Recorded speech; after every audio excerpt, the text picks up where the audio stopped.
What is up, everyone? We're back again with another collaboration video, and today I've got my good friend Jake Blower on the channel today, and we're going to be talking about the Batman franchise. But before I do that, how are you, Jake? Are you okay? I'm very well, thank you. How are you? Yeah, not bad, mate, not bad. Excited to do this video, by the way. But before I get into it, you've just recently started YouTube, I believe, and I have. yeah, I don't believe I know you know, but do you want to just tell everyone what you do on your channel and why you've started YouTube, why you've decided to start, making videos and stuff? Yeah, sure. So I basically started YouTube because of the second or third lockdown we went into. I wanted to find a way to cure my boredom, and I thought YouTube would be a good idea.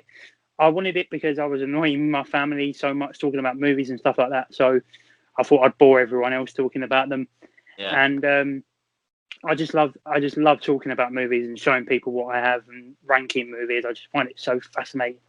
So Yeah. I decided, why not? Good stuff, mate. Well, if you want to see any rankings or Blu-ray pickups or whatever, get over to Jake's channel. I will leave his link down below, like I do with all these collaborations. Get over there, subscribe to him. Like I said, he's only just started, but he's already at over 100 subscribers. I'm not surprised. He is very good on camera. Way better than I was when I started. I mean, I was so nervous, but Jake is a natural on camera. So not to impress you too much into this video, Jake. Today we're going to be talking about the Batman franchise. Now, I done a franchise top 10 video, not well, about 6 months ago now. And Batman did, in fact, come number one because I just love the movies. I love what is to come, which is a movie we'll talk about at the end of the video. We will touch on the new one. But what is that? Is that the same case for you, Jake? How big of a fan of Batman are you, and does it rank among your top three franchises? It is my favourite franchise of all time. I've always loved Batman. I've got all the graphic novels and all the comics. Yeah, you can't really hate Batman. Yeah. There's just something about him that, even though he's a really dark DC character, that he's just like one of them ones that you just have to watch. You just have to watch at least one Batman film in your life. Yeah. And you should always just watch Batman.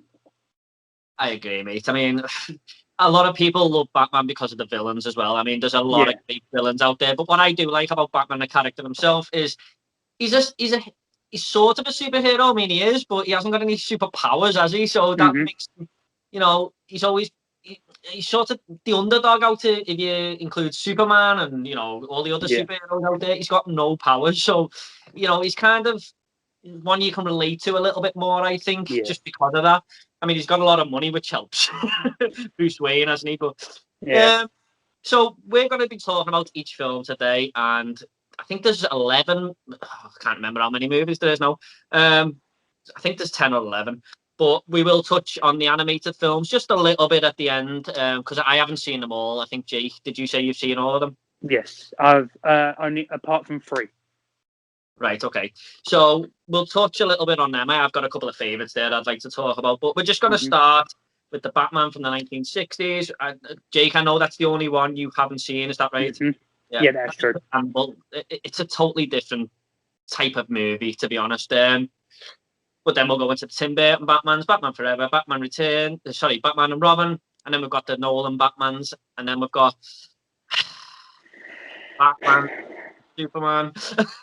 And then we'll touch on the Justice League. Now, I'll just let everyone know here, even though this is my favourite franchise, that is the one I haven't seen all the way through, and I'll explain my reasons when we get there. But we'll just start with 1960s Batman. Now, Jake obviously has not seen this one yet, and that is understandable. It's totally different to the usual Batman you get. It's a comedy, basically. And I remember my dad told me years ago, and he was watching the Batman 60s show, and he didn't realise it was a comedy till he was about 12 or 13. Thing. And he went, one day it just clicked. He went, oh my God, I've been taken for the ride all these years. But how come you haven't watched this one, Jake? Do you just not fancy it, or? I've always wanted to watch it. I do own it, but I've always found that it's always been a bit too slapstick and over the top for me. But because that's not how I know Batman. I know Batman as this really dark superhero and not over the top slapstick comedy. So I think that's why I've never been drawn to it. Yeah, that's fair enough, mate. I mean, like I said, it's very different. Believe it or not, there's a moment in this movie where Batman is pulled out of the sea by Robin in a helicopter, and there's a shark biting his leg, and he says, "Robin, pass me the shark repellent spray." So that explains what that movie's like, what you're in store for there. It's definitely slapstick. It is definitely a Yeah. comedy. Not like all the other films on this list. It's very bright in colour. All the other Batman movies are very dark. Well, most of them anyway. There's a moment as well where I always remember where they're talking to the media, Batman and Robin, after they just caught a villain. And the mayor says, Batman and Robin will never reveal their identity. And it's like, you could obviously see who these two people are by them terrible masks they've got on. But it's a very vintage film. It's very 60s. And Yeah. I like it. I think it's a good film. If you look at it as a comedy, and not too deep into the Batman lore and stuff. Hmm. I think it's a good film, and it's got all four main villains that were in the TV show in this one movie. You got Catwoman, Riddler, Penguin played by Burgess Meredith off the Rocky movies, and you got the Joker played by Cesar Romero, who's just got he is definitely the biggest clown version of the Joker in this film, I say. But Yeah. and then obviously you got all them. Every time there's a fight, there's like a pow and a kaboom and all. I do recommend it, Jake. I think if you look at it from a different point of view to compare to all the Yeah. other films, you might like it. So, Yeah. is there anything else to say on the Batman 60s, or should we just get into the next one? Or I don't have anything more to say. have you seen the TV show of it? I have the TV show. I have seen the TV show. Yeah. Same sort of thing, mate. Just a bit Yeah. elongated. Okay, so we'll just get into the real deal now. We'll go into Tim Burton's Batman from 1990. Now, before I, you know what, Jake, seeing as you're the guest, are you a fan of this film? This is my second favorite Batman film. This movie for me was the second Batman movie I ever watched. Funnily enough, the two movies that I did watch both had the Joker in, and I thought that Michael Keaton and Jack Nicholson bounced off each other so well. And it was a complete, like, obviously, it was a new, darker take on Batman. And I thought Tim Burton done a brilliant job. And obviously, Michael Keaton, this was the first theatrical, like, big Batman movie we've ever seen. And it didn't disappoint whatsoever. Yeah. I remember my friend is a bit like 10 years older than me, and he was saying that it was the biggest event around the Yeah. time. Everyone was queuing up for the cinemas for it and stuff. Because, like you said, it is the first big Batman film, and I think Tim Burton done a brilliant job. Yeah. I hold a lot of nostalgia for this film. I watched it so many times as a kid, and I felt like it was kind of the odd one out because everyone in my school year loved the Batman Returns. All my family loved, like, they all used to talk about Batman Returns, the Penguin and stuff, and no one really mentioned this one, but I always thought this was my personal favourite. I loved Yeah. Jack Nicholson in it and stuff. I went to cinema to watch it last year, when the lockdown, well, it still is on Yeah. basically, but when no new movies were coming out, I just seen Batman and I went, I'm going to see that. And it was incredible on the big screen. I loved it. I think it was in 4K and everything. It was just fantastic. And it kind of reminded me that you can't sweep aside Jack Nicholson's Joker. I mean, No.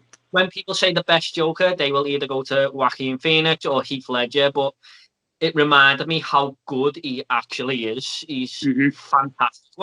So what do you think of Jack Nicholson's portrayal of Joker in this? I think it's incredible. Absolutely incredible. It was the first, like, non-comical Batman Joker we saw, and Yeah. he was just so menacing and so twisted that I think Jack Nicholson done it perfectly. He's very sinister in this film. The way he's Hmm. poisoning the whole, he's cutting in on the news and saying, "Oh, buy these Joker products," and he's just killing everyone in the city, and everyone's terrified. It's like, I wouldn't say, kind of like its own version of COVID, if you like. I mean, because Yeah. everyone is panicking. This big sort of toxic Green thing that's going. mist. Yeah. What he's released and stuff, and I think he's brilliant in it. I love his laugh. I Mm. think he's got a really good laugh. I mean, there's a moment where he's shaking hands with that guy and he electrocutes him. Yeah, I and love you see that. him turn into a skeleton. I think it's brilliant. And he's still talking to him when he's dead. It's like, Yeah. oh my God. But I think this is a brilliant film. And Yeah. what do you think of Michael Keaton as Batman? Personally, I think personally, you might disagree with this. I think as Batman, he's probably my favorite Batman. But what do you think of Michael Keaton? Um, I'm going to slightly disagree. I think he's my second favorite Batman, but I just think he brought such a good charisma and personality to the role that we've never seen before, and I think he knocked it out the park. Yeah, I think he definitely brings a danger to him, if you like. I mean, the criminals are scared of him in this, terrified of him, but you can see why. When he is on screen, he's got this on-screen presence as Batman. He's not my favourite Bruce Wayne, I'll get to that in a minute, but I think he's my favourite Batman. I just love him in this film. And also, not to forget, he brought the iconic "I'm Batman" line to the theatrical big screen. Yeah. That's near the start of the movie, isn't it? When he's holding the guy off the building and stuff. Is there anything you don't like about this film? I've got one thing that really irked me, especially when I went to cinema to see this. But I think because it is Tim Burton who's directing it, I think it does become at some points a bit too gothic for me. Yeah. I think that's the only problem I have with it. The main, I think that's more concerning the next film we'll talk about. But I don't like she's good in the movie, but Vicky Vale's screaming this. Oh my god! I never really noticed it too much, but when I was in the cinema last time, it's every time she's on screen, she's just screaming, and it's so annoying. Yeah. That had to take a little mark off it for me, but definitely one of my most rewatched films of all time. Mm-hmm. I think it's brilliant. It's solid 9 out of 10 for me. I just think it's a brilliant movie. Tim Burton nailed it at the time. For what it was at the time, I think he done a really good job. So, anything else to say on the first Batman? No, I'm good. Quickly, before I do get onto it, there's that guy who's throwing the swords at him and he just kicks him once. Yeah. I've seen him a few times. Like, I used to do Thai boxing years ago, and he's like a Thai boxing instructor. And when I went to some fighting, when I went to some fights to watch like my gym partners and stuff, he was always there in someone's corner. So he actually lives in the UK actually. So, all right. So we'll get on to the next one then. Batman Returns. Are you a fan of this one, or? I am also a fan of this one. Do you think it's a Christmas movie? No. I go to what you're saying before about Tim Burton making it feel gothic. I think this one definitely feels over Tim Burton for me. I do like the film, but I remember the last time I watched it, I didn't love it as much as I used to. But I do think it's a solid film. It definitely the second best movie in the first 4, if you like. There's a few villains in this one, really, isn't it? I mean, you've got Danny DeVito as the Penguin, you've got Michelle Pfeiffer as Catwoman, who's more of an antagonist, if you like. Yeah. And then you've got Max, played by Christopher Walken. Now, I thought he was quite a big positive with this film for me. He's like a side villain. And we'll touch on Danny DeVito and stuff in a minute, but what do you think of him in this film? I think he was a really good character myself. Christopher Walken, I think he was a good part of the film. Because when I saw him credited for the film, and I watched it for the very first time, obviously I was a lot younger, so I didn't really know who he was. But later down the line, when I saw him credited, I was like, Christopher Walken. And his voice is so iconic that it matches the Batman franchise, because it's had so many iconic voices. And I think Christopher Walken was a very, very good side character. Yeah, I think he was great. And I think a lot of these Batman films, especially one I'll talk about in a minute, they do have lots of little side villains here and there. But Danny DeVito as the Penguin is quite a disgusting character in this, isn't he? Yeah, he knocks me sick sometimes, especially when he's just like, is he munching on fish half the time and stuff like that. But I thought that was a good little setup with his story, to be honest, where his parents just, he's like, I think he goes, does he like eat a cat or something when he's like 1 year old? I think you want to see my secret flipper trick? Yeah, I think that's a good little side story. They just throw him into the sewers and stuff. Now, I know there's different types of the Penguin in the comics and stuff, isn't it? I mean, there's one who's like Oswald Cobblepot is like quite a clever character in the comics, I think, where he's like more of a businessman or a gangster and stuff. This is definitely, I mean, this is definitely a different type, but I think he's really good in the film. I think he's very, very strong. The makeup design of him is fantastic. And yeah, just one of the stronger villains in the whole of the Batman franchise for me. What do you think of Danny DeVito? I loved Danny DeVito as the Penguin. He definitely did bring kind of a weirder side to the Batman to Batman Returns. But yeah, they've had two iconic villains in the back-to-back movies, and I think Danny DeVito was perfect. But I do prefer the Penguin from the TV show Gotham over Danny DeVito. Right, okay. But I think Danny DeVito was perfect for this role. To be honest, that's another thing I've never got round to, Gotham, to be honest. I mean, my friend always tells me to watch it. I should do, really. I love Batman. Brilliant. Yeah, brilliant. Yeah, I should really get round to it. I remember the last time I watched this as well, I didn't realise how good Michelle Pfeiffer's acting was in this one scene. It's when she's just turning to Catwoman and she's just wrecking her apartment. And I never, ever hit me how good that scene is, the way she's acting. Yeah. I think she's a pretty good Catwoman. What do you think? Yeah, I think she is as well. I think she, again, was perfect for this role. She was...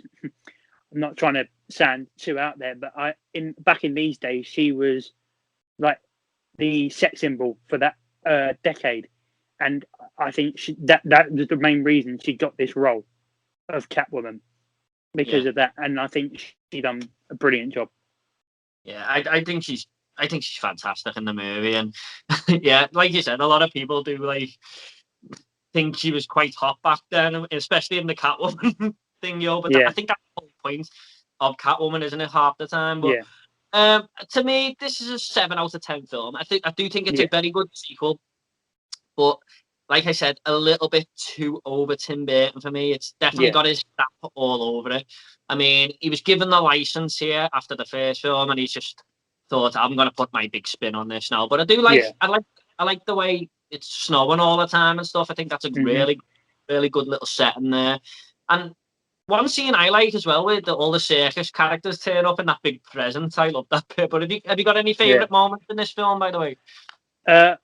Obviously, the secret flipper trick. I love that scene. But I also love the whole ending sequence. I just think it was a great way to end off the movie. Well, spoilers if you haven't somehow seen this film, when Batman rips off his mask to reveal his identity to Selina Kyle, Catwoman. I think that was a great way to show like how much he did care about her, or how much Bruce Wayne cared about her, and just to see the way that they took Catwoman and Batman took down Christoph Walken's character Max and Danny DeVito's Penguin, I just thought was a great way to end the film. Yeah, I agree with that, mate. So yeah, and at the end as well. By the way, I have put a spoiler warning at the start of this video. Don't worry, there will be spoilers for these films if we're going to talk about them. I like the way it just ends with Catwoman. She says like she's still there, and we don't see it again in these first 4 films. But I thought that was a good little ending as well. Anything else to say about Batman Returns, Jake, or should we move on? I'm good. Okay, now this is where for me personally, this is where the franchise goes a little bit downhill. I watched this about 2 years ago now. No, about a year ago, I watched all these movies, and one thing that really stood out for me was the score. Now, it's constantly played in this movie, and it's one of the worst scores I've ever heard in a film. So annoying. And that really was a major negative of this film for me. I don't know if does that bother you, or did you not notice it? To the point where I didn't really notice it, but I did notice it at the same time, and it didn't really change the movie for me. Right. Okay. So this time we've got a different Batman. We've got Val Kilmer here. I don't think he was particularly great as Batman, to be honest. I don't think he was particularly a good Bruce Wayne. He was okay, but just not a patch on Michael Keaton for me. What did you think? Yeah, I'd have to agree with you. Yeah, he's not got a stitch on Michael Keaton. I do think he does play a good Bruce Wayne, but he doesn't. He's too stiff as Batman. Yeah. I don't think he's. I just don't think the effort was fully there when he's Batman. I don't know. It's just kind of like he's doing his thing at his own pace and stuff. I don't think he's a very good actor. I mean, if you watch the movie, he's fantastic in that. I'm not taking anything from Val Kilmer. He's a brilliant actor. But I just don't think he fit this role. I mean, he's big at the time because I think he'd just come off the back. He might have come off the back of the film Heat. I'm not sure, but he was in a lot of movies in the 90s. So I can see why he did pick him for this role. It was probably a no-brainer, really, at the time because he was a big actor. But yeah, I don't know. Now, what I always remember about this is I'm pretty certain that this was going to be a 15, right? And then I'm sure everyone was outraged because the first two Batman films were a 15. I think one of them's been changed to a 12 now or something. Yeah. But at the time, I'm sure that this was going to be a 15, and there was outrage saying why can't, because parents couldn't take the kids to see it, and it was heavily. I'm sure it was heavily cut, or it might have been before it was coming out, and the movie studios decided that they're going to tone down the whole Batman franchise because they'll make more money. Parents can take their kids to see it. And I remember this being one of the first times where movie studios were trying to interrupt things and just, cater to an audience, really. And I think that damaged the franchise. Now, it can be done. We've seen Christopher Nolan do it with 12A movies. It can be done. But I just think that it sacrificed too much in this Batman Forever film. And it's definitely too cartoony, if you like. Do you agree with that? Or, Yeah, I do think it has elements of the 66 TV show in it. Like, it definitely took a bit of an inspiration from that. And you can see it in everyone's performances. But, it is a bit comical. Yeah. It just didn't work for me at all. Now, that does bring in the villains of this film as well, because I feel like they are very comical. I like Tommy Lee Jones, but I don't overly like him, and I think it's because of this film. I don't think he was great as Two-Face whatsoever. I just thought he was really annoying and over the top, and it just didn't work for me. His costume design is pretty bad. What do you think of Tommy Lee Jones as Two-Face? I don't like him in this film, and you can definitely tell that he was just doing this with a paycheck. His heart wasn't in the role, and at some points it looked like he was overacting. Yeah. To just get his part done, get the film out there, and I think it didn't tarnish off on him very well. Yeah, I do agree with that. I think he is overacting. It's just very, very in your face, and don't know. I just couldn't take to in this movie at all. Now, Jim Carrey, I don't dislike him as much in this film because he's doing typical Jim Carrey, to be honest, and sort of what you'd expect from that. I do like his storyline where he's kind of not getting listened to in his job and stuff like that, and it's starting to drive him crazy. It's kind of like, you know what reminded me of it? The Wonder Woman 84 film with Cheetah. That kind of reminded me. I know it's not a great film. That kind of reminded me of this performance. The same type of thing. Not performance, but storyline.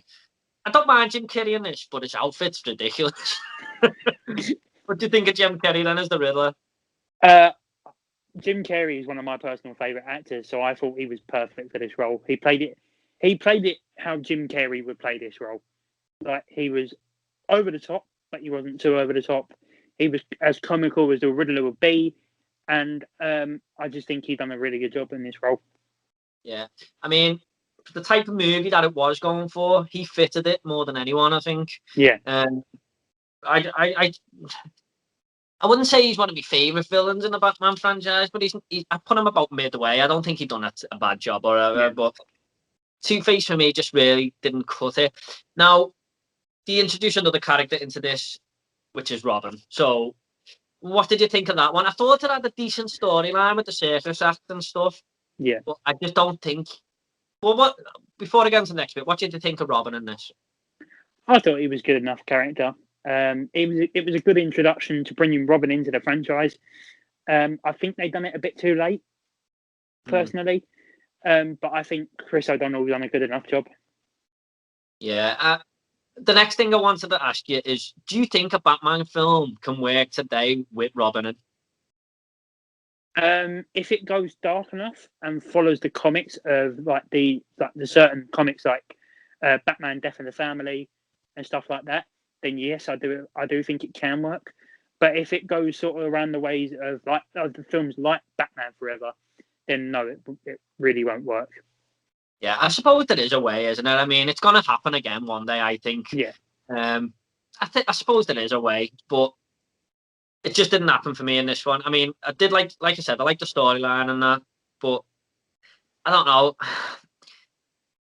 Like I said, it caters to being more of comic book style with Robin in there. Hopefully, if they do it in the future, then it will be more dark and stuff, and they will introduce him better and make him fit more. But one thing I do like about this film, Jake, is the ending. I do think it's a good last 10, 15 minutes there, where he's got to save Robin or well, what's her name? Nicole Kidman in this movie. Yeah. I've got a name in the movie, but I think that's a good little ending and stuff. It does actually go a little bit dark there, and kind of work for me. Have you got any favourite moments in this film, and what did you think of the ending? I loved the ending. One of my favourite scenes is when you start to see Jim Carrey's transformation from Edward Nigma to Riddler when he pushes the boss out the window and whacks him over the head with the coffee thing. Caffeine will kill you. Yeah, I just think Jim Carrey made this film personally better for me than it would have been without him. Yeah, very rarely fails, Jim Carrey. I mean, especially back then. I liked the latest Sonic film because it went back to Jim Carrey's roots, and I thought he was great in that. It was good to see him like that again, but he's like that in this, really, isn't he? I was just going to say about the ending as well. One thing I do like is where Two-Face, a scene involving Two-Face, flips his coin and Batman throws all the other coins up. I thought that was quite good. Yeah. And he's trying to catch them all. That was all right. But anything else to say on Batman Forever, Jake, or should we move on to one of the best films in the franchise? Yeah, very funny. I do like how they snuck Drew Barrymore into this film as well. Not many people noticed her in the film, and I thought she played a really good side character in this film. I think, does she work at Edward Nigma's place? I can't quite remember it. No, she is the girl who wears the white outfit, who's the good side of Two-Face's. So you've got the Harvey Dent side, and then you've got the Two-Face side, and you've got the two girls that are always with him. Drew Barrymore was the girl with the blonde hair. Yeah, I remember. Even that's stupid, though, isn't it, really? Yeah. Where he's got a girl either side and different. Sorry, I don't mean to laugh. It was just so over the top comical, wasn't it? Yeah. But yeah, Drew Barrymore. Yeah, you just reminded me there, mate. Okay, then should we move on to the next one? Do we have to? We won't spend too long on it. I mean, there's a movie that we'll probably spend a lot more time on coming up. Yes. But, Batman and Robin. Now, I'm a little fuzzy here. I haven't seen this for a while. But I remember even as a kid, this film annoying me. I mean, I just remember putting it on for like 10 minutes and thinking, I can't watch this. I don't know what Joel Schumacher, rest in peace, by the way, good director. I love The Lost Boys and stuff, but I don't know what he was thinking with them skateboard ramps. What the hell was that? I mean, I think it's the first 10 minutes with all these skateboard ramps that come out of nowhere. And am I right in thinking that? Is that what happens? Yeah. Yeah. But there is a saving grace in this film for me. But before I get onto that, what do you think of Batman and Robin, Jay? I have a passionate dislike for this film. Why on God's green earth Joel Schumacher decided to give George Clooney nipples on his Batman suit, I'll never know. I do think the one saving grace about this film that was Chris O'Donnell. I thought he was better in this film than he was in Batman Forever. Arnold Schwarzenegger was really, really cheesy in this film. And I do like Uma Thurman and Alicia Silverstone in this film as well. My saving grace for this film, by the way, is actually Arnold Schwarzenegger. Now, that's because I'm a big Arnold Schwarzenegger fan. I just love the way he quotes things. I don't think he's great in the film or anything like that, but I love the quotes he comes up with. Just like when he comes up and everyone's panicking. He goes, "All right, everyone, chill." Please. Yeah. So for me, he works in this film. His outfit's ridiculous, but Yeah. I do like him in this, just mainly because of the quotes. Well, I'm a big Arnold Schwarzenegger fan, so that probably answered that. Poison Ivy, I do think is a good character in Yeah. this. Uma Thurman usually does do a good job, and she was decent. One thing I didn't like is Bane. He's ridiculous. He's Yeah. absolutely terrible in this movie. He's just, if anything's comic book about this film, it's him. I Terrible forgot he out. was in it. Yeah, there you go. um, what? Well, what did you think of George Clooney as Batman then? Because we do change Batman again here. I don't know why. Maybe Val Kilmer didn't want to do it again. I don't know. But what did you think of George Clooney in this? I think that he was too Hollywood at this point. He was too mainstream to play Batman.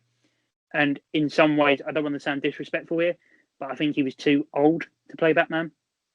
I think Maybe. that Batman always needs a young, not so much a younger actor, but a person in their early to mid 30s fits the bill of Batman perfectly. And I think in this film, he was in his older 30s. And yeah, he again, as Val Kilmer was as well, he was too stiff as Batman. He was a good Bruce Wayne, but he wasn't a great Batman. Yeah. I mean, I remember it's the voice for me. He doesn't even change his voice whatsoever. He just sounds like George Clooney in a Yeah. mask. I just don't think, yeah, like Val Kilmer, I don't think the full effort was there. But I do think he was a good Bruce Wayne, like you said. Mm-hmm. But yeah, there is another character introduced into this. And I think it was way too quick because we'd only just got Robin at the end of Batman Forever, really, though that's the final act. And that was Batgirl. What did you think of Batgirl in this? Why she was in this movie, I don't know. But for the role that Alicia Silverstone played as Batgirl, I think it was good enough. But yeah, as you say, she was just. I think she was just thrown into this movie as another character to have in the film that we'd seen from the comics. Yeah, I think it was just trying to rush everything, really, wasn't it? And it just Mm-hmm. sort of fell flat on its face. But what this almost killed comic book movies. It was Yeah. so critically, what is it? Critically not acclaimed, if you like. It got Disclaimed. sorry. Disclaimed. Yeah, it got so many bad reviews. It was considered the worst movie ever made at the time, or one of them. And to this day, people still do think it's one of the worst films ever made. It's not even my worst in this franchise, by the way, but I do think it's a pretty bad film. Yeah. And it almost ruined comic book movies. And if it weren't for Blade, we mightn't have comic book movies today because of this Yeah. film. Because Blade sort of brought them back and showed that it could be done properly and stuff. But for me, one to forget and not one I'm always going to go back to. But after Yeah. talking about this now, I do actually want to revisit it again and just Yeah. Just for a laugh. Yeah, just to see Mr. Freeze quotes. But that is the main first franchise out the way, if you like. So, anything else to say on Batman and Robin, Jake, or should we move on? Or I've not got much else to say about this franchise. yeah, Like these original 4 Batman films, the first 2 are good. The third one's a guilty pleasure, but the fourth one is so forgettable. yeah. I think the first one is definitely the best out of them for me. Not the '60s one, the Tim Burton one. Yeah. Batman Returns, decent. Batman Forever, more of a 5 out of 10 film for me. Batman and Robin, Yeah. very forgettable. Okay, so we'll get into a new trilogy now. One of the best directors working today, in my opinion, and that is Batman Begins. Now, talk about reinventing a franchise, mate. This is a fantastic movie. Probably in my top 3 Batman. Well, it is in my top 3 Batman films. I thought Nolan done such a good job with this. What are your thoughts on Batman Begins, Jake? Batman Begins is a film I hold in very high regard because it did kick off my favourite trilogy of all time. This is my favourite trilogy of all time, and I think the reason I love this film, and especially the one we'll get onto next, is because it is again even more darker take on Batman than the original '89 Batman. Christian Bale is my favourite Batman. He is my Batman. I thought he was phenomenal in this role. He reinvented the "I'm Batman" role, the "I'm Batman" line. Cillian Murphy in this film, or Cillian Murphy, however you say it, was brilliant as Scarecrow. Obviously, we see Liam Neeson in this film, who I think was very good as Ra's al Ghul. And overall, I just think where this movie goes darker, it makes it so much better. Yeah, I totally agree with everything you just said. I do think this is definitely more realistic than any other Batman film I've seen. It just works. Mm-hmm. The city of Gotham looks like a city you would see in the world today. You know, it's not too Tim Burton-esque or anything like that. It just works so well, and it's believable, if you like. I mean, you might be sitting there now going, what's he on about, believable Batman? But it does sort of seem like a realistic superhero movie. And what I like about this, I think out of all the Batman films that we're talking about today, it's the most Batman movie. I feel like it's definitely catered towards the Batman character. Like in the Tim Burton's Batman, I know you've got Jack Nicholson as the Joker and stuff, but I think this focuses on Batman, the origin of Batman. Christian, you know, there's a lot of Bruce Wayne in it and stuff. I just think this is a pure Batman movie. There's 3 villains in this, really. Well, you've got Scarecrow, Ra's al Ghul, and you've got the Falcone family. I don't think there's actually a true villain in this film. You might disagree with that, but I think the more scattered. Do you agree with that? Yeah. Yeah, they're definitely the more scattered in this. I mean, you got Scarecrow doing his thing. The Falcone's causing trouble all around the city. And then Ra's al Ghul is the true villain at the end. So yeah, I just think it's definitely more focused on the character of Batman, and that's what I like about this. The next one sort of switches it a little bit. But Christian Bale as Batman, I think he's very, very good. I think he's the best Bruce Wayne. But the only thing I don't like about Christian Bale here is the voice. I think it's a little bit too much. And I know I'm not alone in that. I don't know if you think the same. What do you think? Yeah, I do think his voice is a bit over the top sometimes. Like he tries to sound too like fearing sometimes, and I don't think it really works for Christian Bale.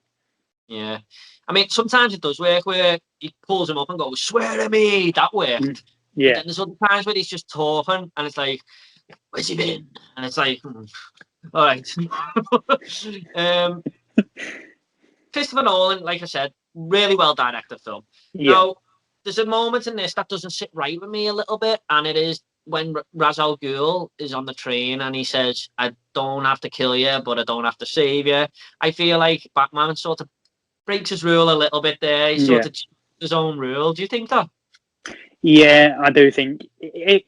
To me, it's a bit of a misleading line because he spent the entire film wanting to kill Ra's al Ghul, and then says to him at the end, "Well, I could kill you, but I'm not going to." Yeah. Well, I think I thought he breaks his own rule there that he isn't actually, you know, and he sort of cheated him. I don't know. Maybe that's just me, but what I will say, this is one of my favourite endings of all time because when I watched this on Blu-ray, I didn't actually go to cinema for this. And I watched it on Blu-ray. Mum and Dad got me for Christmas, and I just remember sitting there at the end and going, "Oh my God, where is this second movie?" Because when he flips that card over, I was just ready. I was ready for the next one straight away. Give me it now. Give me it now. It just killed me that I had to wait for it. But did you see this before The Dark Knight or?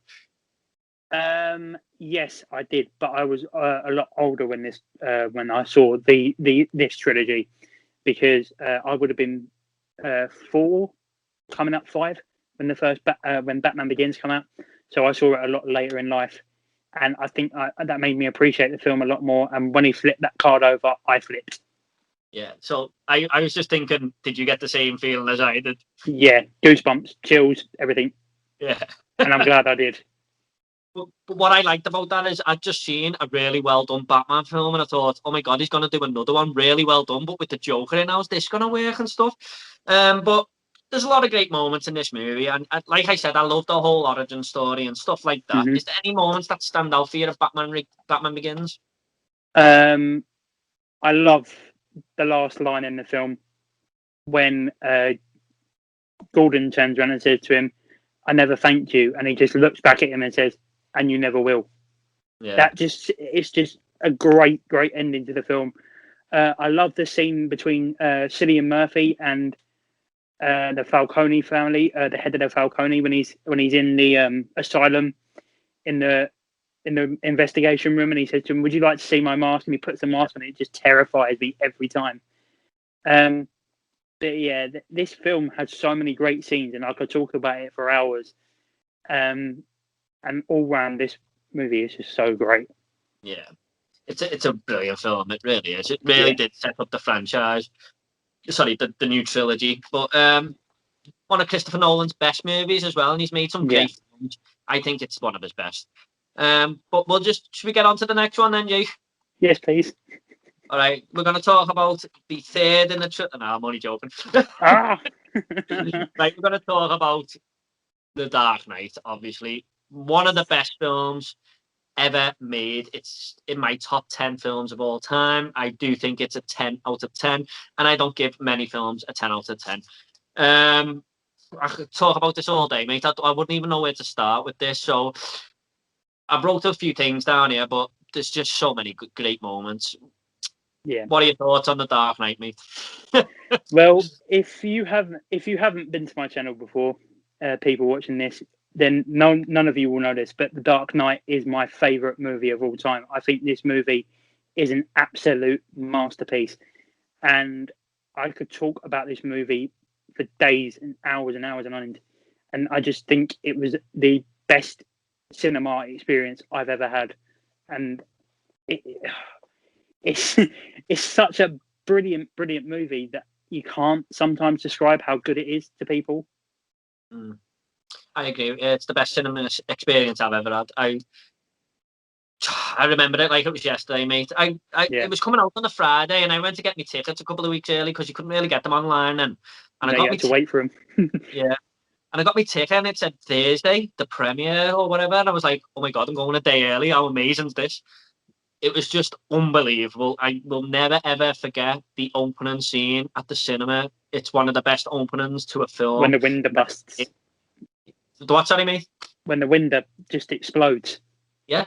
Well, the whole first 5 minutes, but yeah, when the window explodes. I actually watched this the other day online. Just I love it so much. It's one of the best openings to a film ever, and I think that's a good place to start with this one. Yeah. What did you think when you first seen this opening bank robbery heist? I thought it was the perfect way to start this movie. It set up the villain for the film, who we'll touch on in a bit, and I just think it worked so well with how the film started to especially how it finished. I thought the whole opening 5 to 10 minutes was brilliant.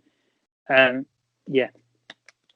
I remember when I first started collecting Blu-rays, the third Blu-ray I ever bought was Batman Begins, and it had the opening 5 minutes of The Dark Knight as an extra on it. So I think The Dark Knight was in production to be released on Blu-ray or whatever. It already come out because they brought this special edition of Batman Begins out, and I just watched that first 5 minutes countless times. I've just bought a new HD TV and everything. I used to put the volume on 100. I used to just watch it all the time. It's my most watched Blu-ray extra. But I love the first 5 minutes of this. I just love the way the Joker's standing in the middle of the street in broad daylight. It's a master plan that he's come up with, and it's just brilliant. I love the score that opens this movie. Is it Hans Zimmer? Is it Hans Zimmer? Yeah. Brilliant score for the film. Just works. It's like the Joker's own score, really, isn't it? Yeah. But I think the best place to start with this is actually Heath Ledger, isn't it? I mean, one of the best performances of all time, if not the best. Definitely my favourite Joker. Yeah. Incredible performance, and it's just such a shame that he's not with us today, because he will probably be the biggest actor in the world right now based on this. What do you think of Heath Ledger's Joker, mate? Well, Heath Ledger's Joker, I'd obviously liked Jack Nicholson's Joker, and obviously liked the character of the Joker, but when I saw Heath Ledger's performance in this movie, Joker went from a character that I was just thinking about to Joker was the thing I thought about. The Joker instantly become my favourite, not only comic book character, but film character of all time. Heath Ledger's role in this film is so iconic that it practically killed him. And I think that's what makes it so much better for me. Like when people say this film's overrated, the thing you have to remember is that Heath Ledger practically died for this role. And you can tell in his performance how much not only of an impact he had on the film itself, but on how much the role had an impact on him. And I just think it's absolutely incredible. Yeah. I don't know. I think this is the thing sometimes, isn't it, mate? Films are subjective, but I do feel like people like to just overrate popular things at times. I don't think this movie is overrated whatsoever. It's it's one of the best films ever made. Heath Ledger in this, I remember watching it at the cinema, and I did like what was going on, but I was always waiting for his scenes to come on. Like, I did like the in-between. I thought it was great. But every time he come on, I got excited. I thought, what's going to happen? There's always something about to happen when this guy's on screen. When they first announced Heath Ledger to play the villain of the Joker, I was just like, really? This guy out of 10 Things I Hate About You, is it? Is that the movie? Batman in? Yeah. And I was just like, I don't know. I don't really know anything about him too much. And wow, it was just so shocking how good he was.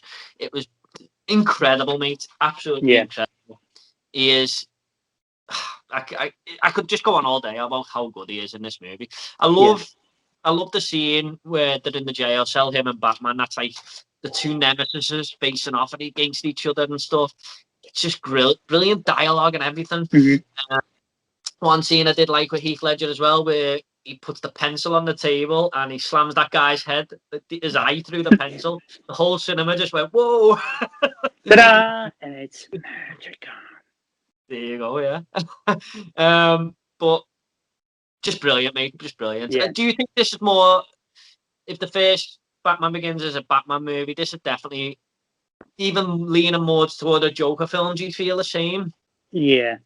I think this movie is very Joker heavy, and I don't blame it whatsoever, to be completely honest. It's a shame at the end because, I mean, I thought they were going to bring him back for the next film because he doesn't die. He's just hanging off that ledge and probably goes to our asylum and stuff. And it is a shame. I would love to have seen this again, but at least we've always got this film to go back to and just witness this brilliant performance. There's another villain in this. I mean, we'll talk about Heath Ledger again in a minute if you want. But there's another. I think Two-Face gets very overlooked in this because of the Joker. I do think. What's his name? What's the guy who plays Aaron Eckhart. Aaron Eckhart. I think he's done a really good Two-Face in it. He's not in it for long, but his makeup design and everything, why he becomes Two-Face, what's turning him into a villain and stuff, works for me. It's a good side story. I think he's kind of overlooked. Do you think he's decent in this? I really like Aaron Eckhart as Harvey Dent and Two-Face. I just think the way that they involved him into this movie, from basically a side character to becoming one of the more popular parts about this movie. I remember watching this and I just didn't even know this was going to happen. I just thought it was a Batman Joker film, and then in the final act I was like, well, Two-Face is in this. I can't believe it. But a lot of people sort of forget that because it's just Joker, isn't it? But you can't blame people for that. It is a brilliant performance. So many great moments in this movie. I love the action sequences. I love it where the Joker he goes, a little fight in you. I like that. And Batman says, you're going to love me. You got that scene, that whole scene at the party. There's another scene where they're having a big street fight and that wagon flips upside down. The filmmaking is incredible. It's just an unbelievable film, mate. Anything else to say on The Dark Knight? I'm sure you've got plenty, but... I just wanted to say how much I really enjoyed Michael Caine in this film, as even more than Batman Begins. I know you said earlier on about how your favourite ending of this trilogy was the ending to Batman Begins, but I personally love Gary Oldman's speech at the end of this film when he's talking to his son about Batman being a white knight, and then you just see the whole movie close on Batman just riding off into the sunset. I will say though that there are a couple of plot holes in this movie, especially in the interrogation scene. It's not noticeable if you're watching the movie in normal speed, but if you do slow the movie down, you can actually see the cameraman in the interrogation room holding the camera as Batman flings Joker against the wall. You can actually see the cameraman in the background.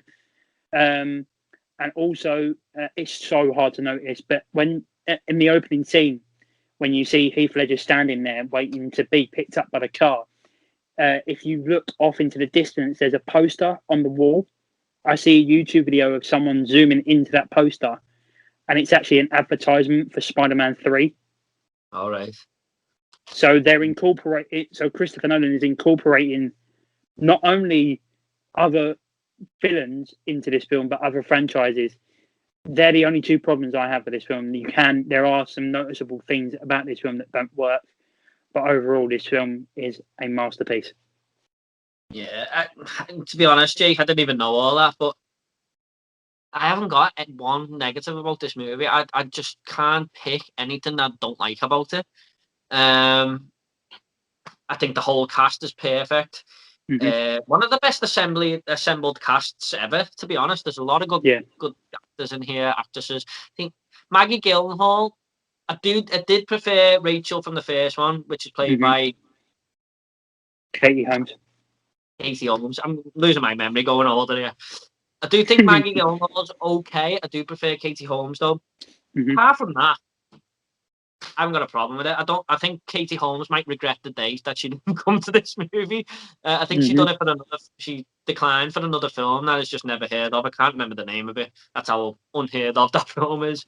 But apart from that, I haven't really got any problems with it. I just think it's nearly perfect, if not perfect.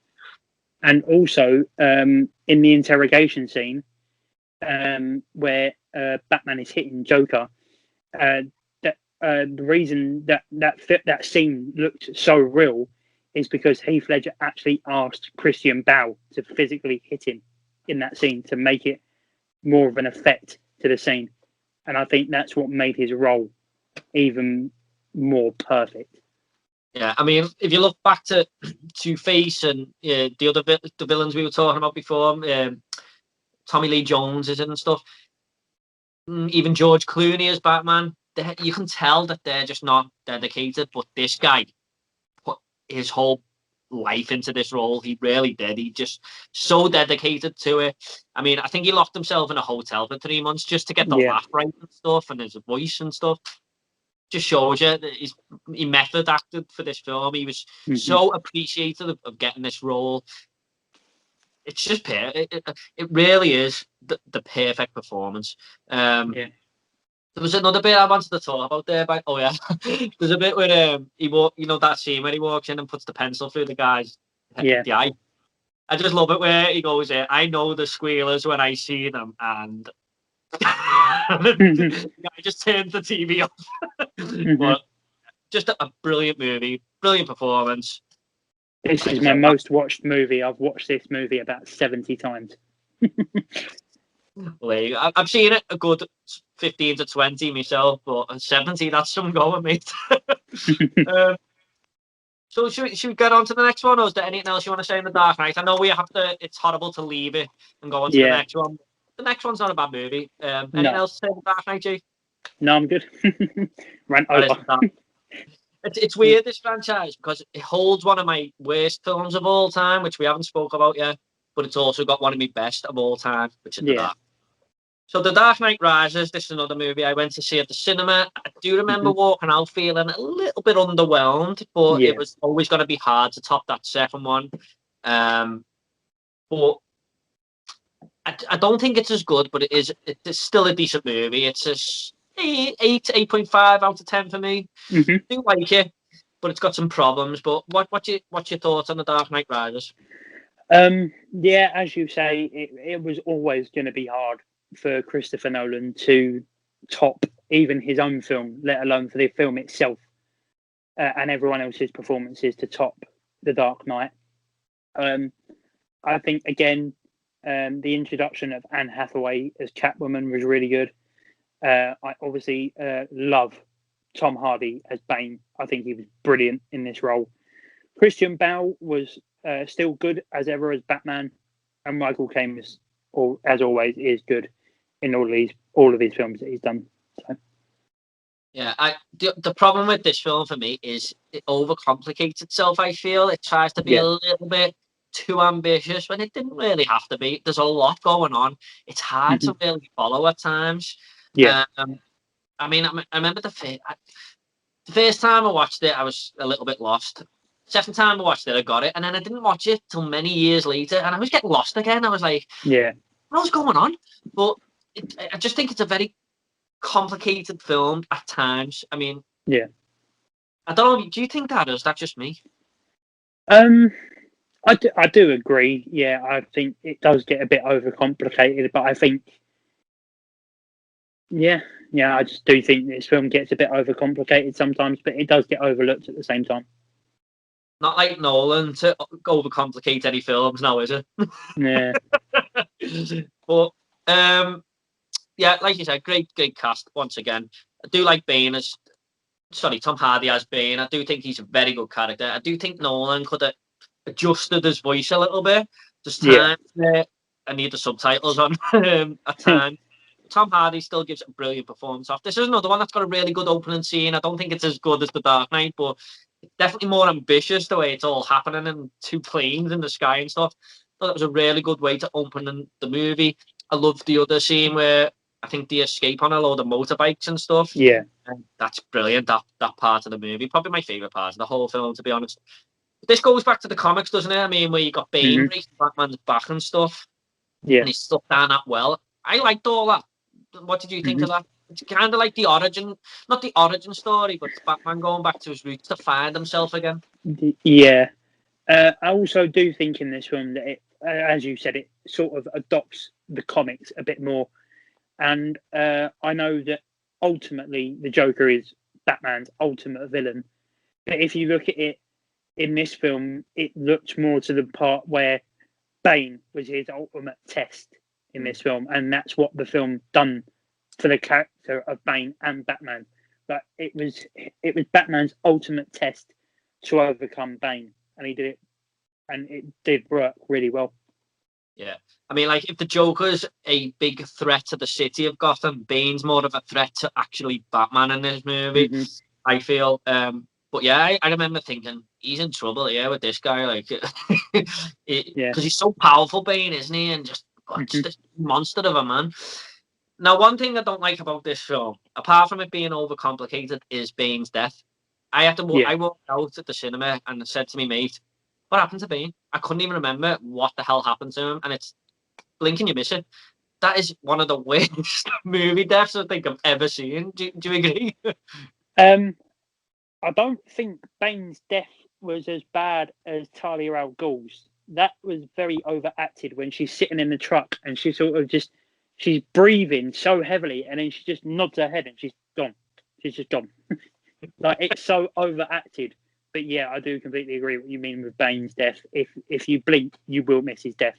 And it's so quick to the point where you will miss it.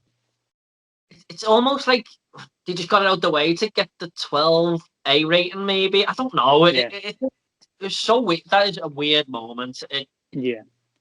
After all this big build-up with the character, and he's just gone within a second. Really weird. I do like Anne Hathaway's Catwoman in this. I think she's great. To do it as she's like a burglar, isn't she? Or just robs things on a sly. She's robbing Bruce Wayne's manor and stuff. I thought she was great. She's very, very good Catwoman. Don't know if she's as good as Michelle Pfeiffer, but she's decent. But I just wish Nolan would have carried on with these, to be honest. I mean, it's got Joseph Gordon-Levitt and it all sets up to what we were talking about earlier, kind of Robin movie where that was all set up there. Would you like the standalone film with him in? Yes, because I think Joseph Gordon-Levitt in this film was brilliant, and I think he would have done a really good job as Robin. Yeah, I mean, he was great in this film, wasn't he? Like you just said, and I think he would have fitted the role really well. Now, whether it can work or not in a movie, I don't know, but that would have been good as a standalone, and then maybe brought them together. But Nolan said he was done with the franchise, and that's fair enough. He's got other ambitions. He's got other movies he wants to make. But I would have liked to see this carry on. Do you think it ends perfectly, or would you like to see it carry on? I definitely would have liked to see it carry on, because we not only got a teaser for Robin at the end of this film, but we also saw Scarecrow return for every single film in the franchise. And I would have liked to have seen possibly Cillian Murphy's Scarecrow be the villain for Robin's standalone movie. If they would have gone down that route, I think that would have been very cool. But yeah, I think the way that they ended it was a bit abrupt and a bit like, well, are you going to leave us on a cliffhanger, or are you going to make another film? But I still think it worked either way.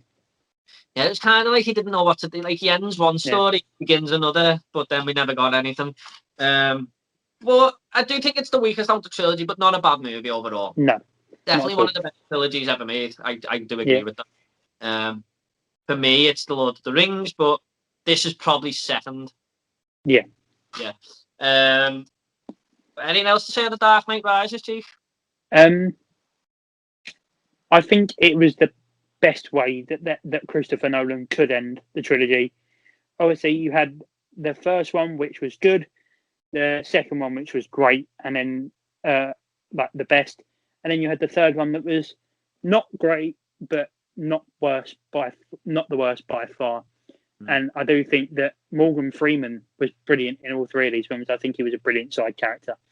And I just think this trilogy is perfect. In the whole trilogy, there's a lot of good side characters, isn't there? I mean, there's really good ones. He doesn't waste any characters, really. They're all good. I was going to say something. Before we go on to the next one, I'd just like to say, I think Nolan found the perfect balance between the dark side of Batman, the realistic side, and sort of just keeping it, so kids could go and see it and stuff like that. I do think he found a perfect balance there to cater for all audiences, and probably my favorite versions I've ever seen of Batman. So and I think the scores were perfect for each film. The way that Hans Zimmer done an amazing job. Yeah, I agree with that totally, especially that second one. Okay, so that is Nolan's trilogy. So we'll get on to one of the worst movies I've ever seen in my life now. I don't know if you agree with this, Jake, but I would put it in top 5 worst films of all time. That is Batman vs Superman. The most anticipated film for comic book fans out there. The big fight between Batman and Superman, and what a massive letdown it was. I don't think I've seen a movie with such bad writing as much as this. I don't. You know what, mate? I don't even know what was going on in this film. It was just a lot of stuff happening here and there. I think there was Batman having dream sequences at some point.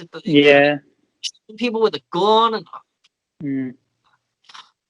What film are we talking about again? What was that? Sorry? What film are we talking about again? Does that not happen? Yeah. Oh, right. Oh, you mean because that's not usually like Batman, you mean? Yeah. It's just so forgettable. Yeah, sorry, but I just remember I watched the 3-hour version as well, the extended cut. That's the only time I've ever seen this movie.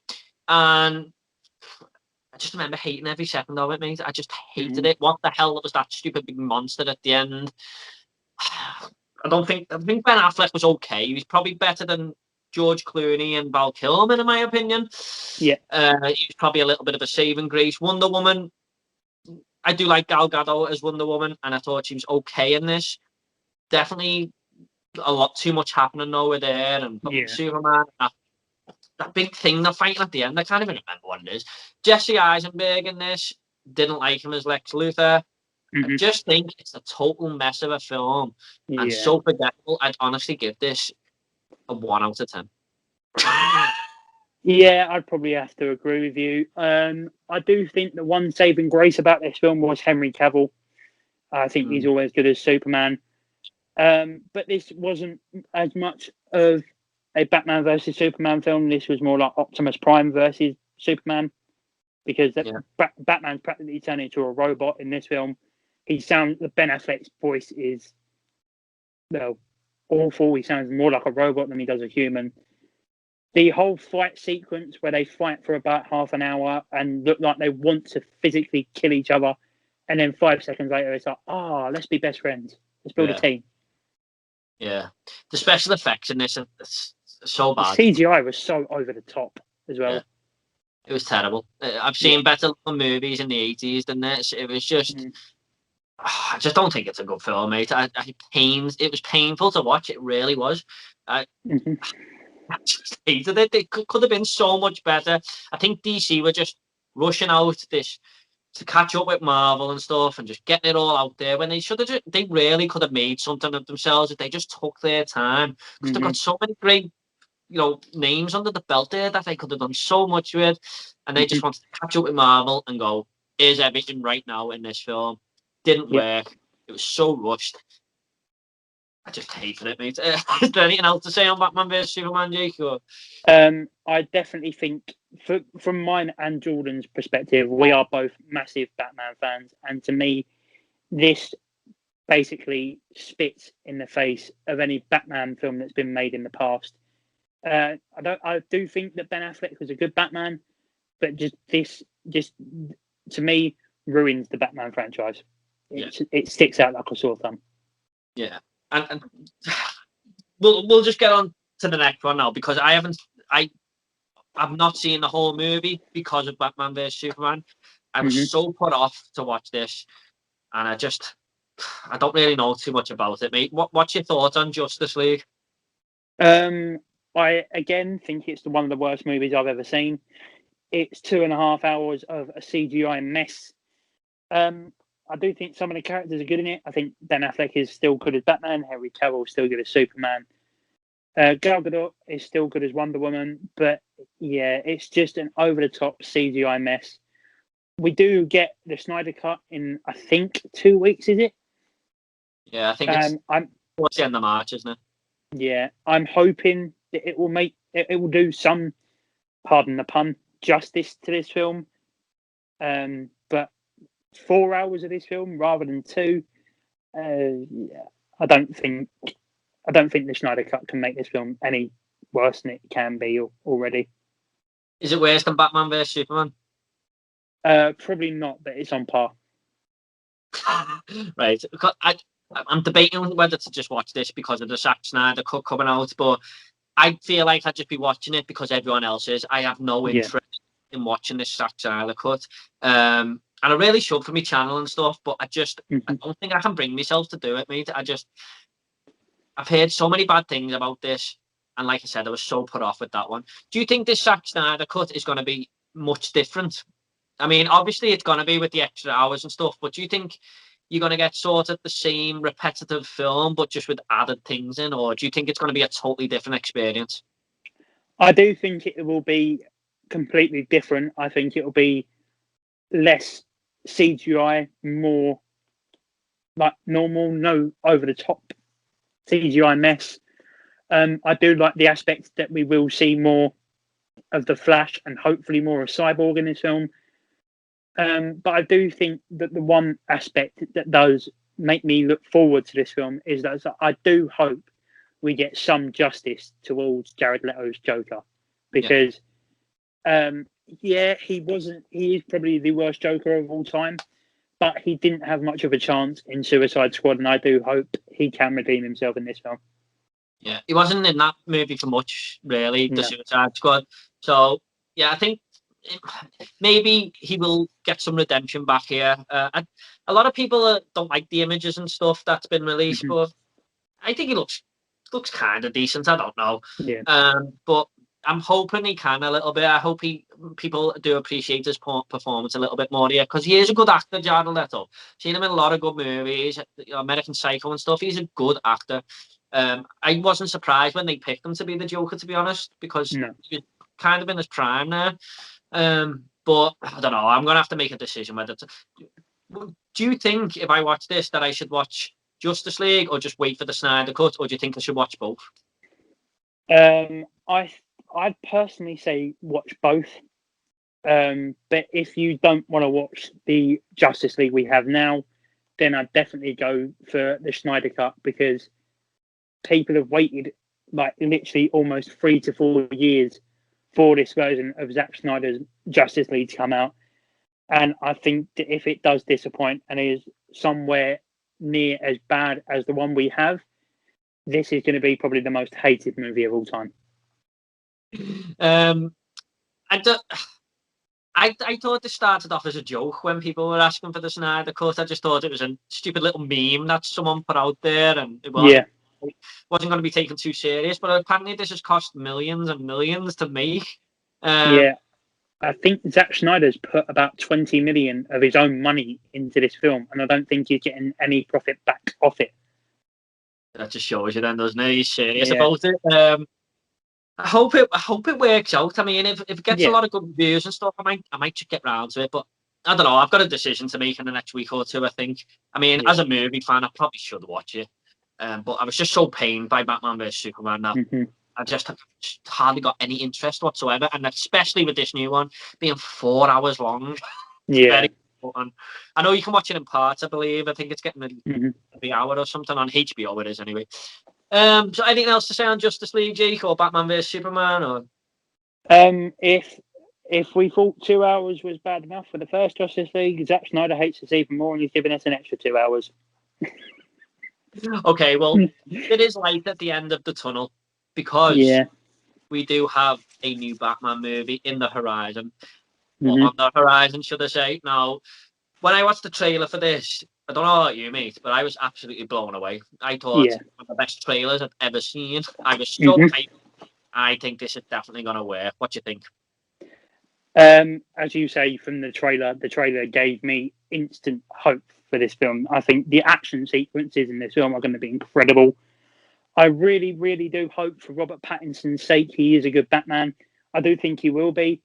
And in my personal opinion, because I love The Dark Knight so much, I think this will be the movie that either tops The Dark Knight or is somewhat close to being just as good. Because what I like the look of it, it's Batman is a detective at the end of the day, and this is going very detective style. Have you seen the film 70? No, I haven't. Well, I advise you to watch it because it's brilliant. But this movie looks like Seven with Batman in, and that for me just works so well. I love crime thriller things, and I do think that's going to go down this route by the look of it, with some action scenes thrown in, of course. The action scenes do look really good. Loved it when he was just punching that guy for ages. Well, with the whole no punches here. But I do love, like I said, I love the whole crime thing. It's going to be the Riddler setting these little traps everywhere. Not traps, but, these murders have taken place and stuff like that. That just works for me so well. I do have high hopes for this. I hope it's not a disappointment, but going by that trailer, I don't think it's going to be. Easily my most anticipated film right now. Easily. That's the same for you? Yeah, I'd 100% agree. I cannot wait for this movie. And I am also very intrigued to see what Matt Reeves does do with Colin Farrell as the Penguin. Yeah. He's not in the trailer that much, and he isn't very noticeable, but you can sort of tell it is him. And I do hope it does really work out, because this could be the one that breaks the curse. Yeah, it's going to get Batman on track. I have full faith in it. I do. I do think Robert Pattinson could be a good Batman going by this trailer. I mean, bit of a weird choice, really, but he's starting to come back now, Robert Pattinson, isn't he? I mean, he was in Tenet, obviously, and he's been in that Netflix movie, The Devil All the Time. Thought he was really good in. So I think he'll do a decent job. I've got full faith in him. Apparently, there's been a few little arguments between him and Matt Reeves on set. I don't know if you believe the rumours, but that could be in concern. Yeah, it could be. And he obviously did catch COVID on this production of the movie, so that could obviously deter his performance. But I don't have any sway about this movie. I do think it will be brilliant. Yeah, I think it was October or something. I can't quite remember fully, but they were filming this in my hometown.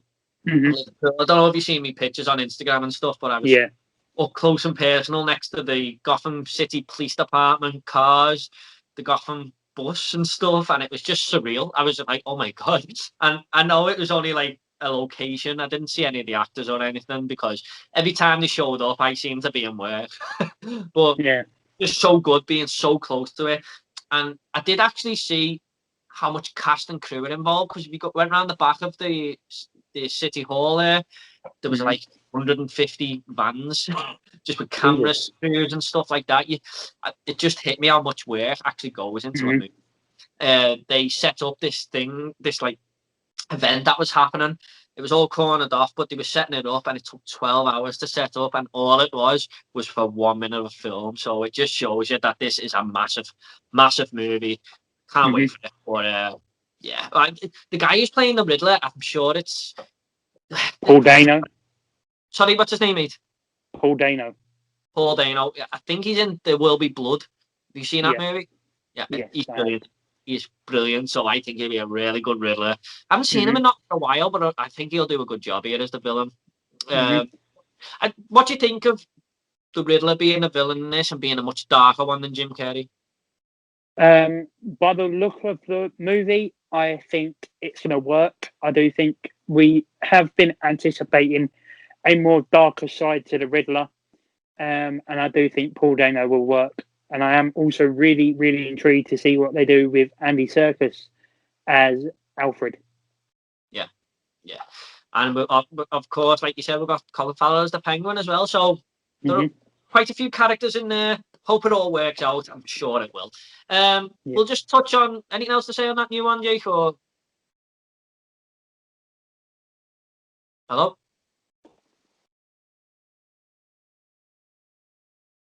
Jake, you there? Yeah, I'm in. Oh, don't worry, I'll edit that out. Anything else to say on the latest Batman? I've just got high hopes, and I hope it don't disappoint. I'll be there day one, will you? Yeah, I'll probably be there midnight. Yeah, I will. If they do midnight screenings, I'm there. Hopefully I'll get a ticket like a day before, like the Dark Knight. Yeah. All right, we'll just touch on a couple of the animated ones. We won't spend too long on these, but have you got any of these your favourites? There's quite a few of them out there now, isn't there?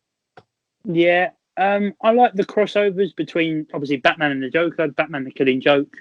A lot of these animated like films and TV shows are basically straight from the comics, and I think that's what makes them a bit better. They're obviously not as good as the live action ones, although some of them are a lot better than Justice League and Batman v Superman. But yeah, I definitely I enjoy watching them. I do think I hold a lot of nostalgia for these animated Batman films. I think I've got a couple of them on Blu-ray there, and I've watched them and I've enjoyed both. So I really should get round to all the others, because, in fact, I've got more than two, but there's two that really stood out to me, and one of them was The Killing Joke. I know a lot of people don't like that because I don't know if it's different to the comic or whatever. I've never read it, but a lot of people didn't like that. I thought it was really good. I thought that was a really solid movie. Did you? Yeah, I really liked it. Yeah, and the other one that I thought was better actually was Batman vs the Teenage Mutant Batman vs the Teenage Mutant Ninja Turtles. I thought that was absolutely brilliant. I was blown away. I didn't expect it to be that good. What do you think of that one? It's obviously a crossover. I never expected to see Batman going up against the TMNT, but yeah, I do think it was. I do think it worked. I do think it was quite good. Yeah. Would you like to see that as a full live action film or not? God no, please no. It wouldn't work, would it? But it worked in that film for me. I thought it was quite funny as well. Some funny moments actually, where Michelangelo wants to push all the buttons and he says leave it, and then later on he goes, Michelangelo, push the button. Yeah, really good animated film. I used to love the animated TV series when I was a kid. I haven't seen it for a long time. That's something I'd like to get on Blu-ray. There's one I wanted to ask you about. What's that Gotham by Gaslight like? Is that any good? Have you seen that one?